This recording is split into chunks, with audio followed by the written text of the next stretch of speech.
Martin Scorsese doesn't throw the word masterpiece around lightly. He spent his entire life studying cinema, and when he calls a Western perfect, he means it. These 9 films aren't just great Westerns. They're films Scorsese has publicly called essential, transformative, and as close to perfect as cinema gets. Number 9, Red River. For camp! Cut them all! Howard Hawks directed Red River in 1948, and Martin Scorsese has called it the film that proved Westerns could be serious dramatic art. He's talked extensively about how this movie influenced his own approach to masculinity, violence, and father-son relationships. John Wayne plays Tom Dunson, a ruthless cattle baron who becomes increasingly tyrannical during a cattle drive from Texas to Kansas. Montgomery Clift plays his adopted son Matthew, who eventually has to mutiny to save the herd and the men. What Scorsese loves about Red River is how it lets Wayne play a genuinely unlikable character. Dunson starts as a determined pioneer, but transforms into a dictator, willing to hang his own men for minor infractions. This was the first time Wayne played against type, and Scorsese has said, watching Wayne be menacing taught him that movie stars could subvert their personas and become even more compelling. The film's structure influenced how Scorsese thinks about epic storytelling. Red River takes its time, letting the cattle drive play out over weeks of screen time. The river crossings, the stampedes, the gradual breakdown of Dunson's authority, all of it builds with patient inevitability. Scorsese absorbed that lesson and applied it to his own epics like Goodfellas and Casino, understanding that scope requires patience. Hawks shot the film for about $3 million, using real longhorns and filming actual river crossings with hundreds of animals. The production was massive for 1948, and the scale shows in every frame. The stampede sequence, triggered by Matthew killing a rattlesnake, remains one of the most exciting action sequences in Western cinema. Everything was done practically, no rear projection or process shots, just real danger captured on camera. The script went through multiple writers including Borden Chase and Charles Schnee, but the famous line, "Take 'em to Missouri, Matt," was improvised by Wayne. Scorsese has pointed to that moment as perfect screenwriting, the kind of simple emotional beat that resonates more than elaborate speeches. He's tried to capture that same simplicity in his own films, trusting actors to find truth in minimal dialogue. Red River made over $9 million domestically and transformed Wayne from a B-Western star into a serious dramatic actor. Director John Ford reportedly told Wayne after seeing it, "I didn't know you could act until I saw Red River." That validation from Ford, Wayne's mentor, meant everything. Scorsese has talked about how that story illustrates the importance of taking risks and challenging yourself as an artist. The film influenced countless Westerns that followed, establishing the cattle drive as a viable narrative framework and proving that Westerns could explore complex psychology without sacrificing action and entertainment. Scorsese has called it one of the 3 or 4 greatest Westerns ever made, a film that elevated the entire genre and showed what was possible when talented filmmakers took Westerns seriously. The father-son conflict at its center influenced everything from The Godfather to There Will Be Blood, proving that familial betrayal is one of cinema's most powerful themes. Number 8, The Man Who Shot Liberty Valance.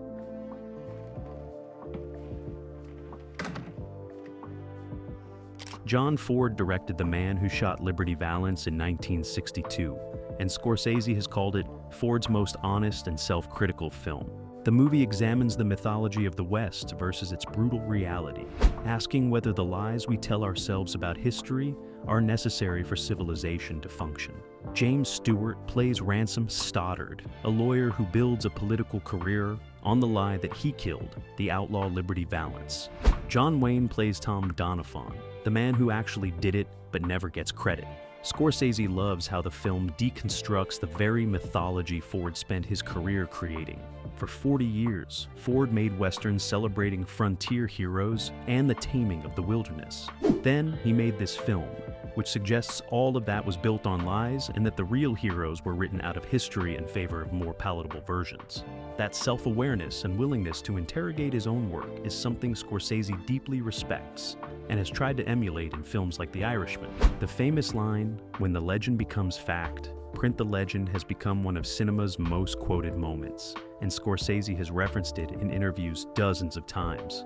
He's said it perfectly encapsulates how American mythology works, how we choose comforting stories over uncomfortable truths. That theme runs through Scorsese's own films about American violence and power, from Taxi Driver to The Departed.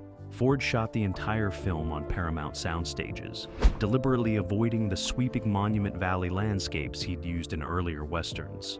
Everything feels smaller, more enclosed, more like memory than reality.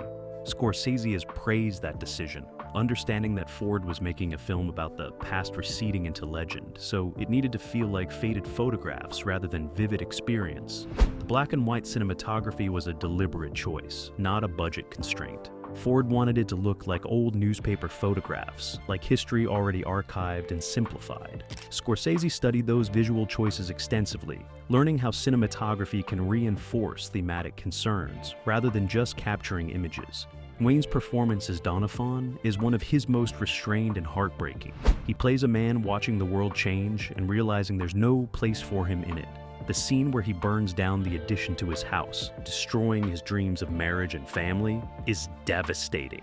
Scorsese has called it one of Wayne's 3 best performances, showing vulnerability and defeat that Wayne rarely allowed himself to display. The film cost around $3,200,000 and made only about $8 million domestically. It wasn't a hit. Critics were respectful, but not enthusiastic, and audiences expecting traditional Wayne heroics were confused by the melancholy tone.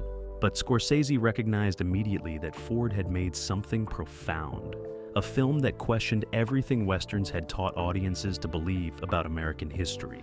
Over the decades, critical opinion has completely reversed. The Man Who Shot Liberty Valance is now considered one of Ford's masterpieces and one of the most important films about American mythology ever made. Scorsese's advocacy helped drive that reassessment. He screened it for students, written about it extensively, and called it essential viewing for anyone trying to understand how cinema shapes national identity. Number 7. Once Upon a Time in the West.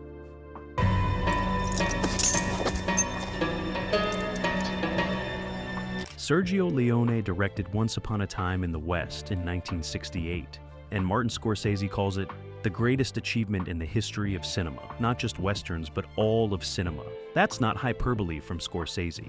He genuinely believes Leone reached a level of visual and thematic perfection here that's almost unprecedented. The film is an opera about the death of the Old West, showing how industrialization and capital destroyed the frontier and everyone who lived by its old codes. The opening sequence is 10 minutes of almost pure silence. 3 gunmen wait at a train station for Charles Bronson's character Harmonica to arrive. A fly buzzes, water drips, knuckles crack, a windmill squeaks. Finally, the train arrives and violence erupts. Scorsese has said he's watched that opening hundreds of times, studying how Leone builds tension through patience and sound design, rather than dialogue or action. What Scorsese loves most is how Leone uses the entire widescreen frame. Every shot is composed like a painting, with characters positioned deliberately in negative space creating tension. Leone will hold on a face for 30 seconds, letting the audience read every micro-expression. Then he'll cut to a vast landscape where humans are tiny specks against massive sky. Scorsese absorbed those lessons and applied them to his own work, understanding that cinema is fundamentally about what you choose to show and what you choose to withhold. The casting of Henry Fonda as the villain, Frank, was revolutionary. Fonda had spent decades playing honest men and American heroes. Leone wanted to destroy that image, so he cast Fonda as a dead-eyed killer who murders children. The first time you see Fonda's blue eyes in close-up, as he's just committed mass murder, it's shocking precisely because those eyes had represented decency for so long. Scorsese does the same thing with his casting, putting actors known for one type of role into completely different contexts. Ennio Morricone's score is arguably the greatest film score ever composed. Scorsese has said the music doesn't accompany the images, it's equal to them.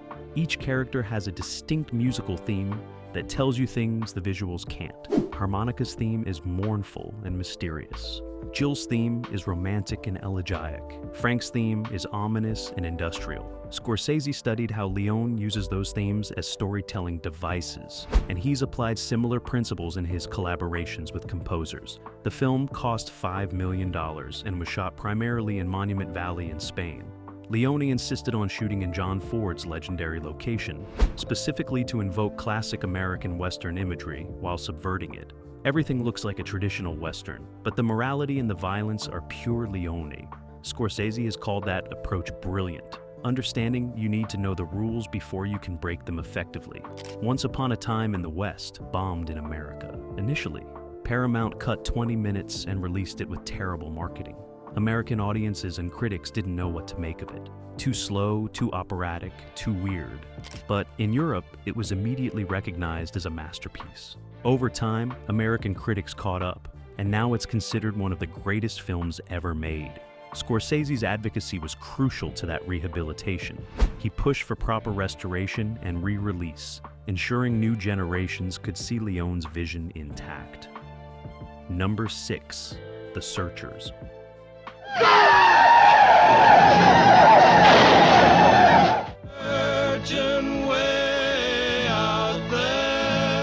John Ford directed The Searchers in 1956, and it's the film Martin Scorsese has talked about more than any other Western. He's called it the most influential film in his career. The movie that taught him cinema could explore moral complexity and psychological darkness while still being entertaining. John Wayne plays Ethan Edwards, a Confederate veteran who spends years searching for his niece kidnapped by Comanches. But Ethan isn't a hero. He's racist, violent, and possibly planning to kill his niece rather than accept her integration into Comanche culture. What makes The Searchers revolutionary is how it presents its protagonist. Ethan is consumed by hatred and racism, and the film doesn't excuse it or easily redeem it. He's a man at war with himself and everyone around him, and Wayne plays him with frightening intensity. Scorsese has said this performance showed him that protagonists don't need to be likable to be compelling. Travis Bickle, Jake LaMotta, Jordan Belfort, all of Scorsese's difficult protagonists trace back to Ethan Edwards. The film was shot in Monument Valley over several months using Technicolor and VistaVision to capture the landscape's harsh beauty. Ford uses the environment to reflect Ethan's psychology, vast and isolating and unforgiving. Scorsese studied those visual choices obsessively, learning how location can become character, and how cinematography can externalize internal states. The moral complexity is what Scorsese keeps returning to. The Comanches are presented as human beings with their own culture, not just savages. Ethan's racism is shown as his personal failing, not as justified frontier justice. The film questions American expansion and the violence it required in ways most 50s Westerns never attempted. That willingness to complicate the narrative and challenge the audience influenced everything Scorsese has made.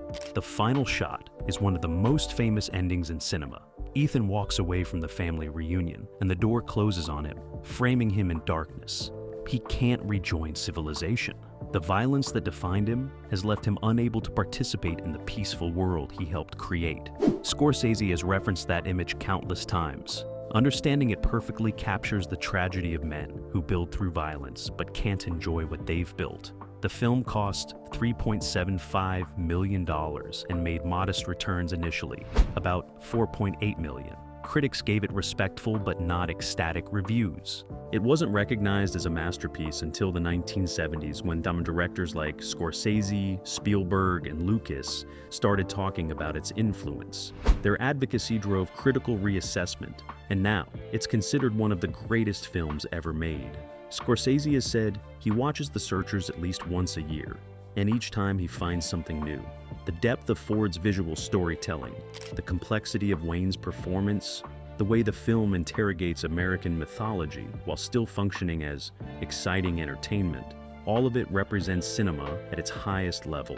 For Scorsese, this is the standard every film should aspire to, proof that popular art can also be great art. Number 5. My Darling Clementine. I wrote to Pa and Corey Sue. They're gonna be all busted up over it. John Ford directed My Darling Clementine in 1946. and Martin Scorsese has called it the most beautiful Western ever filmed. He's talked about this film in nearly every interview he's done about Westerns, always returning to how Ford created something that transcends the genre and becomes pure poetry.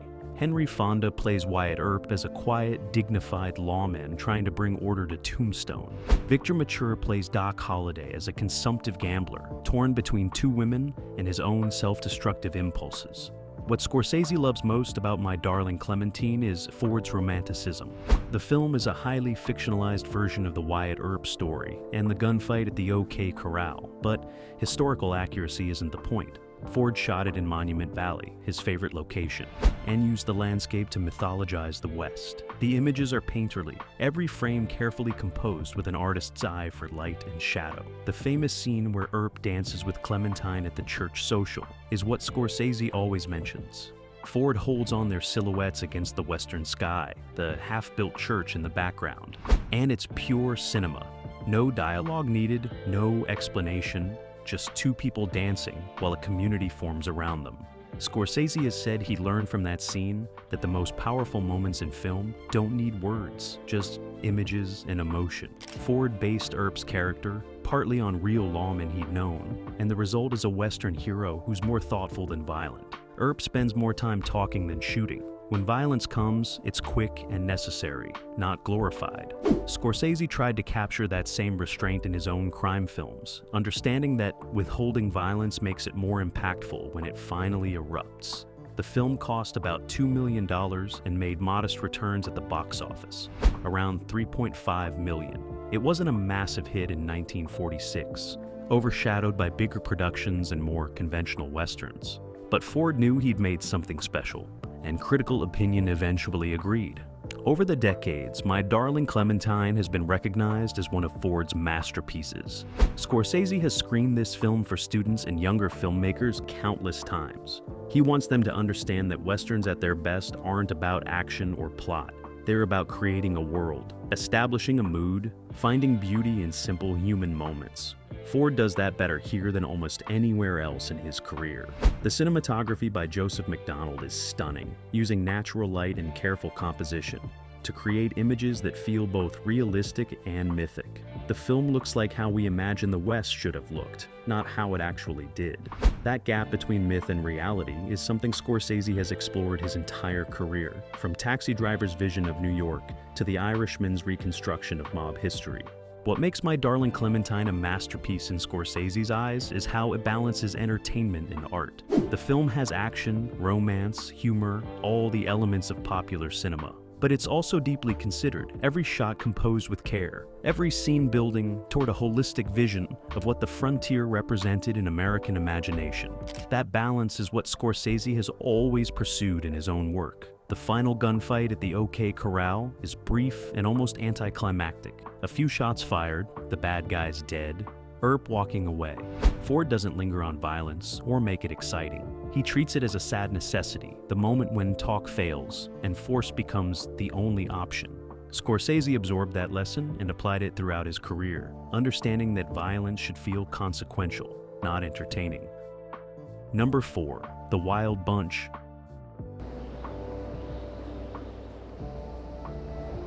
Hand me down those blasting caps.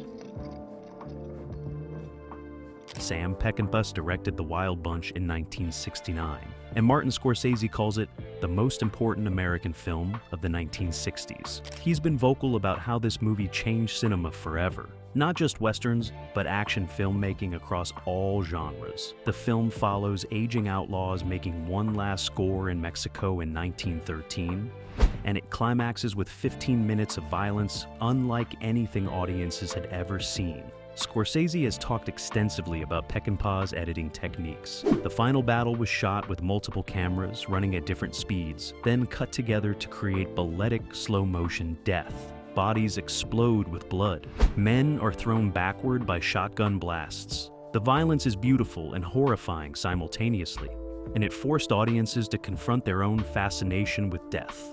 That technique influenced every Scorsese violence scene, from the end of Taxi Driver through The Departed. What makes The Wild Bunch a masterpiece in Scorsese's view is how it handles moral complexity. The bunch aren't heroes. They're killers and thieves who abandoned a partner to save themselves.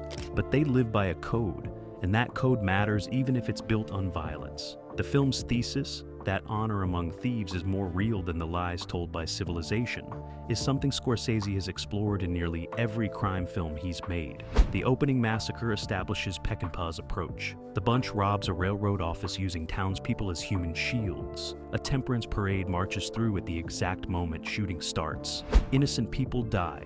Children watch. When it's over, dozens of bodies litter the street, and the bunch escapes with bags of worthless washers. They killed all those people for nothing. Scorsese has said that opening taught him how to use violence to comment on violence, to make audiences complicit in what they're watching. William Holden, Ernest Borgnine, Warren Oates, and Ben Johnson play the bunch, and their performances are weathered and authentic. These are men who've lived hard lives and know they're reaching the end. Scorsese loves how Peckinpah cast actors whose faces showed their age and experience, rejecting Hollywood's usual preference for youth and beauty. The film cost $3 million and used over 90,000 rounds of blank ammunition. Peckinpah shot for months in Mexico, pushing his cast and crew to exhaustion. That physical toll shows on screen. Everything feels dangerous and real because it was dangerous and real. The Wild Bunch made over $10 million domestically, despite an R rating and moral panic. Critics were violently divided. Some called it a masterpiece, others called it pornographic. The MPAA nearly gave it an X rating before Peckinpah agreed to minor cuts. Even edited, audiences walked out and veterans had panic attacks in theaters. Scorsese has defended the film's violence for decades, arguing it's not gratuitous but essential. The finale is horrifying to make you understand what frontier violence actually meant. The bunch dies for nothing, accomplishing nothing, and that futility is the point. Peckinpah was saying the West wasn't noble or heroic, just violent, and that violence destroyed everyone it touched. The influence on Scorsese's work is incalculable. The editing rhythms, the use of slow motion, the interest in men bound by codes they can't escape, the tragic inevitability of violent men meeting violent ends, all of it comes from The Wild Bunch. Scorsese has said, without this film, he wouldn't have known how to make Goodfellas or Casino or The Departed. Number 3, Winchester, 73. He's telling me about how the Sioux under Crazy Horse wiped out Custer.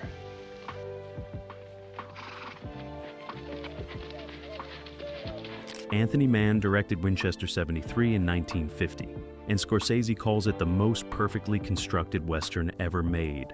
He's praised its screenplay structure extensively, using it as a teaching tool to show students how every scene should serve multiple purposes and build toward an inevitable conclusion. James Stewart plays Lynn McAdam, hunting the man who murdered his father. The film follows a prize Winchester rifle as it passes through multiple hands, each owner revealing something about greed, violence, and obsession in the Old West. What Scorsese loves about Winchester. 73 is the episodic structure united by the rifle. The gun connects disparate stories and characters, functioning as both MacGuffin and thematic throughline. Each segment explores a different aspect of frontier violence, from formal shooting contests to cavalry battles to outlaw robberies. Scorsese learned from this that you can tell complex, multi-layered stories while maintaining narrative momentum. The partnership between Mann and Stewart produced 5 westerns between 1950 and 1955, and Scorsese considers all of them essential. But Winchester 73 started it, showing that Stewart could play dark, obsessed characters far removed from his Frank Capra everyman persona. Stewart's Lynn McAdam is consumed by vengeance to the point where he's barely human anymore. That darkness influenced how Scorsese cast Robert De Niro in Taxi Driver and Raging Bull. Understanding major stars could play against type and become even more compelling. The film's structure is brilliant. The rifle is won in a shooting contest, stolen, traded, gambled away, each transaction revealing character and advancing plot. By the time it returns to McAdam for the final confrontation with his father's killer, we've seen what this gun represents and why it matters beyond its monetary value. Scorsese has pointed to this as masterful screenwriting, by Borden Chase and Robert L. Richards. Mann's use of landscape influenced how Scorsese thinks about location. Mann shoots in real Western locations, using rock formations and terrain as tactical elements in action scenes. The climactic shootout happens on rocky terrain, with the characters scrambling over boulders and dirt. There's nothing elegant about it, just two men trying to kill each other as efficiently as possible. That unglamorous approach to violence shows up throughout Scorsese's work. Winchester 73 cost about $608,000 and made over $2.5 million at the box office. It was a hit and proved adult westerns with psychological depth could compete commercially. The success launched Mann's career and transformed Stewart's image, showing him as capable of darkness and complexity. The black and white cinematography by William Daniels is stark and beautiful. Mann uses shadows and contrast to create visual tension, making even simple conversations feel charged with danger. Scorsese studied those visual choices, learning how lighting can externalize psychological states and how noir techniques could enhance Western storytelling. What makes this a masterpiece for Scorsese is how it balances popular entertainment with artistic ambition. The film has exciting action, a clear narrative drive, and satisfying resolution. But it's also psychologically complex, thematically rich, and visually sophisticated.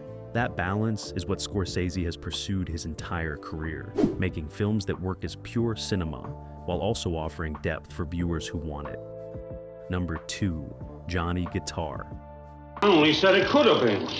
Any more witnesses, Marshal? We don't need any more witnesses. I'll shoot any man that steps up here.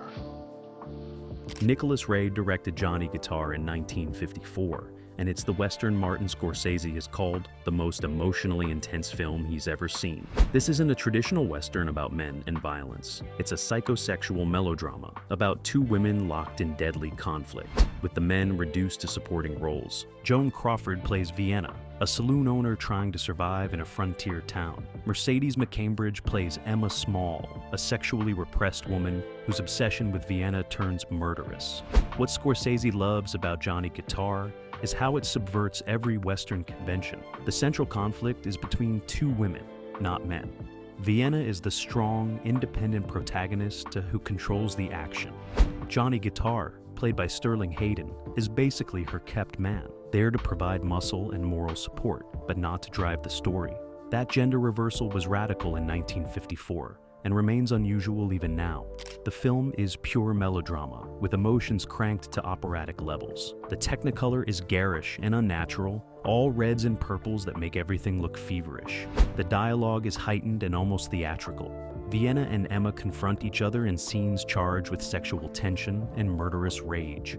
Scorsese has said Ray pushed past realism into something more expressionistic and true, understanding that heightened style can convey emotional reality better than naturalism. Joan Crawford and Mercedes McCambridge hated each other during production, and that real animosity bleeds through the screen. Their confrontations crackle with genuine hostility. Scorsese has pointed to this as an example of how dysfunction on set can sometimes enhance the final product, though he doesn't recommend it as a strategy. Nicholas Ray was an artist working in commercial genres, and Scorsese has always identified with that position. Ray brought European art cinema sensibilities to Hollywood westerns, using color symbolically and staging scenes with visual intensity that overwhelmed narrative logic. Scorsese absorbed those lessons and applied them throughout his career, understanding that style isn't superficial, but essential to meaning. The film cost about $2.2 million and bombed at the box office. Republic Pictures released it with minimal promotion, and American audiences didn't know what to make of it. Too strange, too melodramatic, too focused on women in a genre dominated by male heroes. But French critics, particularly those writing for Cahiers du Cinéma, recognized it immediately as a masterpiece. Their advocacy helped rehabilitate Ray's reputation and the film's standing. Scorsese has screened Johnny Guitar for students and collaborators countless times. He wants them to see that Westerns can be anything, that genre is just a framework for exploring human emotion and conflict. The frontier setting doesn't limit Ray. It liberates him to tell a story about obsession and desire that wouldn't work in a contemporary setting. The ending is tragic and cathartic. Emma dies, Vienna survives, and the emotional devastation is complete. Ray doesn't offer easy resolution or comfort. He just shows two women destroying each other and everyone around them, and he makes you feel every moment of that destruction. That emotional honesty is what Scorsese keeps returning to, the way Johnny Guitar refuses to look away from difficult feelings. Number 1. The Searchers.